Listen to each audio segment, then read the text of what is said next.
አልሐምዱሊላህ ሰላቱ ወሰላሙ ዐላ ረሱሊላህ ከሳምንታዊ ቆይታችን የዛሬ ቆይታችን የሚሆነው ወሀል የፍሩቁ ሙእሚኑ ሙእሚና አንድ ባል ሚስቱን ሙሉ በሙሉ ሊጠላ ይችላል ወይስ ይገባል ወይ የሚል ሲሆን እስላም ምን ይላል? ይሄን አስመልክቶ በትዳር ሲኖር መጎራበት ይኖራል፣ መሰለቻቸት ይኖራል፣ አለመግባባት ይኖራል፣ አለመከባበር ሊኖር ይችላል እና ተከባብሮና ተጣጥሞ መኖር ሊኖር ይችላል። በዚህ ሁኔታ ላይ እንዴት ነው አንድ ባል ሚስቱን ሙሉ በሙሉ መጥላት ይጠበቅበታል አለበትስ? እስላም ይሄን ያበረታታል ወይስ ያወግዛል የሚለውን የምንመለከት ሲሆን ያም ከአቡ ሁረይራ እንደተዘገበው عن أبي هريرة رضي الله عنه قال قال رسول الله صلى الله عليه وسلم لا يفرق مؤمن مؤمنة عند أمان عندتن أمان ያው ባል ሚስቱን ለማለት ፈልጎበት ረሱል አለይሂ ሰላቱ ወሰላም እንዳይጠላ إن كره منها خلقا رضي منها آخر የሆነ ከሷ የሚጠላው ነገር ቢያይና ቢሰማ ቢያጋጥመው ሌላ የሚወድላትን መፈለግ መቻል አለበት። በሷ ከዝሙት ተጠብቋል፣ በሷ ልጅ ወልዶ ሲሟል ወይም ልጅ ወልዶ ሊስም ነው፣ በሷ የልብሱ ንጽህና ተጠብቋል፣ በሷ የምግብ ፍላጎቱ ተሟልቷል፣ በሷ እርሳቸው የሚባል ሰው ሆነዋል፣ በሷ ዘያሪ የነበረው ላጤ ተዘያሪ ሆነዋል። ሌላም ያንን እየደመረላት የሚወድላትን በማስታወስ የሚጠላባትን ጎን መርሳትና መተው ነው መቻል ያለበት እንደ ኢስላም ይላሉ። ኢማም ሙስሊም በዘገቡት ሐዲስ ነው። ማዕና ላ ያፍሩቅ ሲል ሐዲሱ አይ ላ ይቡግድ እንዳይጠላ ማለት ነው። ባል ከሚስቱ አልሙእሚኑ ዘውጀታ ቡግደን ያሕሚሉሁ ዐላ ዙልሚሃ እሷን ለመበደል፣ እሷን ለመግፋት፣ እሷን ለመጉዳት፣ እሷን ለማስራብና ወይም ለማስጠማት፣ እሷን ለማሳረዝ የሚያበቃው ጥላቻ መጥላት የለበትም አንድ ባል ከሚስቱ። አው ንስያነ መሐሲኒሃ ወይ ጥሩ ስራዋን እስኪረሳ ድረስ መጥላት የለበትም። ጥሩ ስራዋን የሚያስረሳው ጥሩ ጎኗን የሚያስረሳው ጥላቻ መጥላት አይጠበቅበትም እንደ ኢስላም።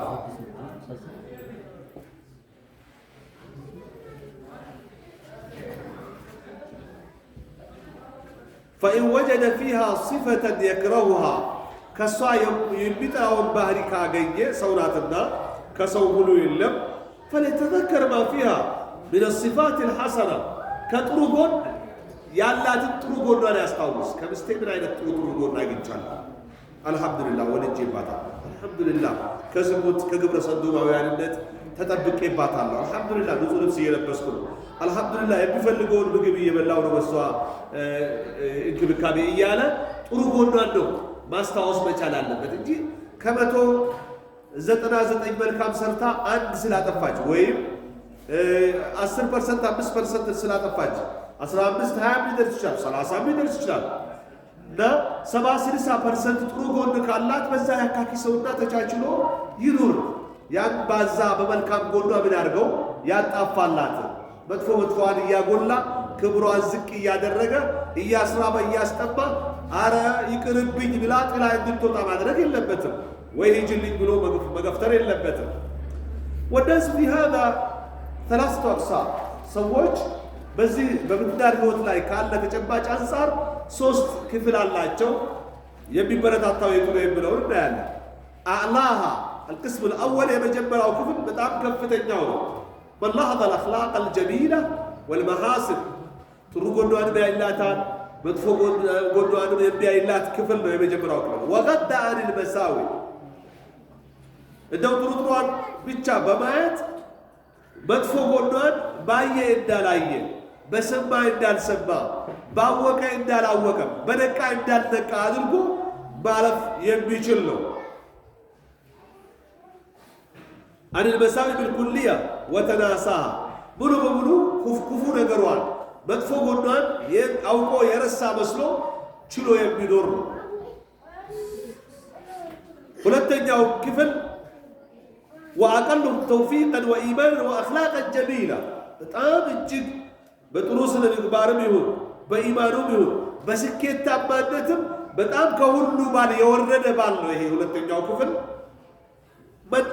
عكس القضية ጉዳዩን በተቃራኒ ገልብጦ ብቻ የሚይዝ فأهدر المحاسن በጉ እንደሚባልን ሁሉ የረሳ የሷን ውድቅ ያደረገ እንደው ከአንቺ ምን ጥሩ አግኝቼ አውቃለሁ የሚል መህማ ካነት የፈለገችው ጥሩ ብትሆን የሷን መጥፎ ጎን እንጂ ጥሩ ጎን የማያወራ ማውራት የማይፈልግ በክፉ ብቻ የሚያነሳ ወጀዐለ አልመሳዊአ ነስበ ዐይነይ ክፉ ነገሯን መጥፎ ጎኗን ብቻ ነው የሚያስታውሰውና ወደፊት ቀድሞ ቢያጎላው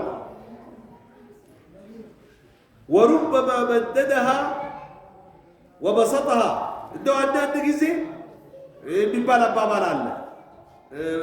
መርፌን ምንድነው የሚባለው? ጠጠርን ተራራ አድርጎ መጥፎ ጎኗን አግልቶ አግዝፎ አዳምቆ የሚያሳይ ነው። ወፈሰረሃ ቢዙኑን ወተእዊላት ባልሆኑ መጥፎ ግምቶችና ባልሆኑ በመሰለኝ ትርጉሞች የእሷን ክፋት የሚያባዛ ባልም አለ። ተጅዐሉ ልቀሊለ ከሲራ ትንሹን መጥፎ ነገር እንደ ብዙ የሚያጋድል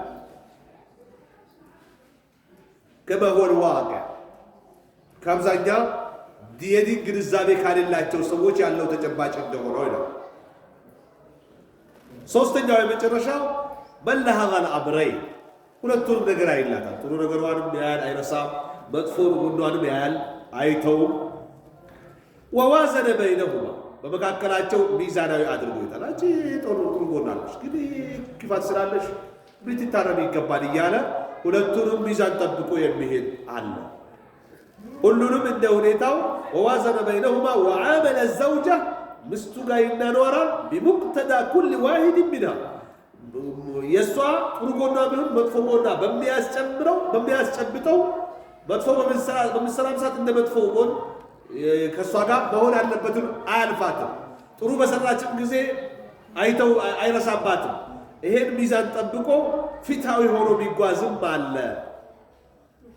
ወሃዛ ሙንሲፍ በትክክለኛ እስላማዊ እይታ ስንመለከተው ፊታዊ ሰው ነገር ግን ወላኪነሁ ቀድ ሑሪመ አልከማል ሙሉነትን ግን ተከልክሏል። ሙሉነት የቱ ነው ማለት ነው? የመጀመሪያው ክፍል ነው። ባየ እንዳላየ የሚስቱን ነውር፣ ክፋት፣ መጥፎ ጎን በሰማ እንዳልሰማ በነቃ እንዳልነቃ አድርጎ ተቻችሎ ለመኖር ራሱን ያሳመረው የመጀመሪያው ክፍል። ምክንያቱም እስላም ሲጠቅሳቸው ናቅሳተል አቅል ብሎ ገልጿቸዋል።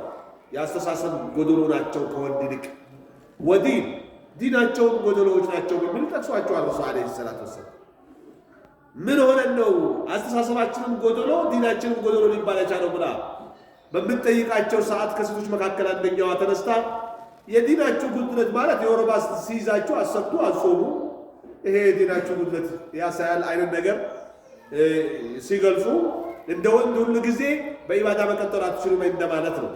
ያስተሳሰብ ጉድለታችሁን ደግሞ ቁርአኑ ሁለት ምስክር አምጡ አንድ ነገር ስትጻጻፉ ውል ላይ ወይም ስትበዳደሩ ብሎ ሁለት ወንድ ካላገኛችሁ አንድ ወንድ ሁለት ሴት ብሎ ሁለትን ሴት የአንድ ወንድ ቦታ ነው ያቁማቸው።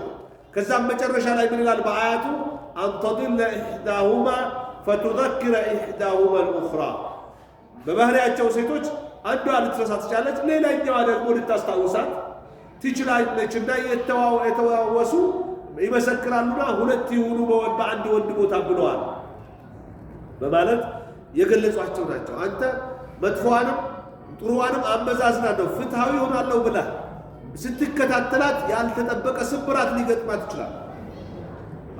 እሷም ያንተን ጥሩ ጎን ረስታ መጥፎ ጎኗን ሂሳብ ውስጥ በመክተትህ የመጣ አንተን ሁንብኝ ብላ ልጆችን አሳድግ የምትልም ልትሆን ትችላለህ። ከዚህ ሁሉ የእሷን የአስተሳሰብም ይሁን የዲን ጉድለትም በአንተ በወንድ አስተሳሰብ ሙሉነት ችለኸው ውጣኸው እና አቻችለኸው ባየ እንዳላይ አድርገህ ከነ ጉድለቷም አብራህ መኖርና አይንህን በአይን እያየህ የምታገኘው መልካም እያገኘህ መኖሩ የተሻለ ነው። ረሱል ዓለይሂ ሰላቱ ወሰላም እስተውሱ ቢኒሳኢ ኸይራ አሉ። ስለ ሴቶች በጥሩ ተመካከሩ አሉና ፈኢነሁነ ኹሊቅና ሚነ ዲላ ሴቶች የተፈጠሩት ከጎድን አጥንት ነው አሉና ከጎድን አጥንቶች መካከል እጅግ ጠማማው ደግሞ ከላይ በኩል ያለው ነው አሉ። ወደ ደረት ጠጋ የሚለው ነው የተፈጠሩት ከዛ በኩል ካለው ነውና የጎድን አጥንት ከነ ጉብጠቱን ከተጠቀምከበት ትጠቀምበታለህ። ጉብጠቱን ላቃናው ብትል ግን ማቃናት አትችልም። ያለው አማራጭ ነው የሚሆነው መሰበር ነው የሚሆነው። ልክ እንደዛ ሴትንም ቁጭ እንደኔ አደርጋታለሁ ብሎ መጠበቅ የጎድን አጥንትን አቃናለሁ ብሎ እንደ መስበር እሷን ምን ማድረግ ነው? ስብራቷ ወከስሩሃ ጠላቁሃ ይላል። እሷን መስበር ማለት መፍታት ነው። አንዳንድ ጊዜ ትልቅ ማስፈራሪያቸው ጉልበታቸው እፈታሻለሁ እንዳልገላግለሽ የሚሉ ሞኝ ወንዶች አሉ። ሴትን በመፍታት ማስፈራራት ወንድነት አለ፣ ሞኝነት ነው። ሴትን በጸባይ ማሳመንና አንተ ለሷ መልካም አሳቢ በመሆንህን በማሳወቅና በማሳመን ለአንተ እንድትታዘዝ ማድረግ ነው እንጂ በመፍታትማ ብታስፈራራት ከሆነ ብትፈቺው አገባሻለሁ የሚልም አታጣም። እሷም አማራጭ ልትፈልግ ትችላለች። እንደው ከእንዲህ ያለ ጭቅጭቅ ህይወት ላጤነት ይሻላል ብትል ትችላለች። ከዚህ ሁሉ አንዳንድ ጊዜ ይቸገራሉ። ፈተው እንደገና ሊጋቡ እኛን ያልቀራነውን ክታብ እንድንቀራም ያሰቃዩም አሉ። እኔ በጣም ተናግቼ ስለነበር ነው፣ እኔ በዚህ ወጥቼ ነው፣ እኔ በዚህ ወርጄ ነው፣ እንዲህ ስላለች ነው በቃ ደነገጥኩኝ፣ ተናደድኩኝ፣ እንዲህ አልኳት፣ በሁለት ፈታዋት፣ በአንድ በሶስት እያሉ ይጨነቋል። ገና ሳይሆን በፊት ጥንቃቄ አለ። ጋብቻ በስርዓቱ ሲያዝ ነው ጋብቻ ቢሆነው፣ በአኽላቅ ሲያዝ ነው ጋብቻ ሊሆን የሚችለው። በማስፈራሪያ ከሆነ አንተ በጉልበት ብታስፈራራ እሷ በሴት ዘዴዋ ማስፈራሪያ ይኖራታል። ስለዚህ ማትወጣበት ህይወት ውስጥ መግባት ይመጣል፣ መፋታት ይመጣል፣ ተፋቶ እንደገና ደግሞ መጋባት አለመቻል ይመጣል። በሶስት ጊዜ የተፋቱ ባልና ሚስቶች ሌላ ባል አግብታ ፈታ ካልሆነ በስተቀር መጋባት አይቻልም። ለአንተ ብሎ ቢያገባት ሐላል አያረጋት። እንደው የተዊሶ ኮርማ ይለዋል ሸሪዓ። አተይሱል ሙስተዓር ይባላል። የተዊሶ ኮርማ ማለት ወንድሙ በሶስት የፈታትን ወይም ጓደኛው ለሱ መመለስ እንዲቻል ብሎ አውቆ በቃ ተመካክሮ እስኪ አግብታ ፍታለች፣ እስኪ አግብቼ ልፍታለህ በሚል አግብቶ ቢፈታት አይሆንም። ከእሷ ጋር እኖራለሁ ብሎ አግብቷት ሳይግባቡ ቀርቶ ከፈታት ነው የመጀመሪያ በሶስት የፈታት ባሏን ሊመልሳት የሚችል። በጣም የሚያስጠላው ከመፋታት ባሻገር እንደው ብቻና ብቻ ከሆኑ ተፋቱ ነው አለቀ። አጋጣሚ አንድ ጥላ፣ ሁለት ልጅ ጥላ፣ ሶስት ልጅ ኖሯቸው፣ አራት ልጅ ኖሯቸው ደርዘን ሞልቶ ሁሉም ይፋቷል። ስንት ልጅ እያላቸው አስታራቂ ሽማግሌ ዳኛ ልጅ እያላቸው ይፋቱ ነው። እና በተቻለ መጠን ትዳር የሚባለው ነገር ይበልጥ ከወንዶች ይጠበቃል። ወለሁና ምስሉ ለዚ አለይሂነ ቢልማዕሩፍ ብሎ ሲያበቃ ለሴቶች በወንዶች ላይ መብት አላቸው፣ ልክ በነሱ ላይ የባሎቻቸው መብት እንዳለባቸው ብሎ ሲያበቃ ወሊሪጃል አለይሂነ ደረጃ ይላል። ለወንዶች በሴቶች ላይ ብልጫ አላቸው። አርጃሉ ቀዋሙነ አለ ኒሳኢ ቢማ ፈደለ ላሁ ወቢማ አንፈቁ ይላል። ለወንዶች በሚስቶች ላይ አስተዳዳሪዎች ናቸው። ማዘዝ፣ መወሰን፣ ማብላላት፣ ማሳመን የማን ስራ ነው? የባል ስራ ነው። በምን አላህ ባስበለጣቸው ያስተሳሰብ የምስለት ምጥቀትና ሙሉነት፣ እንደዚሁ ደግሞ በሚያደርጉት ወጪ ፈንድ ነው የምትሉት የቤት ኪራይ እሱን ነው የሚመለከተው። የሕክምና መድበል፣ የልብስ፣ የትምህርት ቤት እሱን ነው የሚመለከተው። የቤት አስቤዛ ይሄን ሁሉ ሲሸፍን የሚያስፈልገው ይሄን ሁሉ አልፎ ጌጥ የሚባል ነገር ማድረግ ከቻልክ አድርግ ይላል እስላም። ይሄን ሁሉ ወጪ ሲያደርግ በዚህ የመጣ ለወንዶች ከሴቶች ምን አላቸው? የማስተዳደር አቅሙ እና የመቻል የመምራቱ አቅም የወንዶች ነው ይላል። ለግፍ ጊዜ ግን ወላሁ ዐዚዙን ሐኪም ይላል አላህ። አላህ እጅግ አሸናፊና ጥበበኛ የሆነ ጌታ ነው። አንተ በአስተሳሰብ ስለምትበልጥ፣ በጉልበት ስለምትበልጥ፣ አንተ ሁሉም ነገር ስለምታደርግ በደል እንዳትሰራ ጥንቃቄ የሚሰጥ የቁርአን አንቀጽ ነው። ወላሁ ዐዚዙን ሐኪም። አላህ አሸናፊ ጥበበኛ የሆነ ጌታ ነው። በዚሁ ጥበቡም ነው አንተን ይሄን አቅም ሰጥቶ ይሄን ኃላፊነት የጫነብህ ማለት ነው። አይታችሁ ከሆነ ሴትን በሀብቷ ያገቡ ሰዎች ነፃነት የላቸው፣ ሰላም የላቸው። ሁሌም ጭቅጭቅ ነው፣ ሁሌም ብትርቅ ነው፣ ሁሌም ሽማግሌ ነው። ለምን? አላህ ወንድ ሁሉን ነገር ያውጣ ያለበት ጥበብ ስለሚችል ነው። እሷ ግን ሁሉ ነገር ከሸፈነች ከአንተ ምን ይቀራል ጥርግ በል ትልሃለች።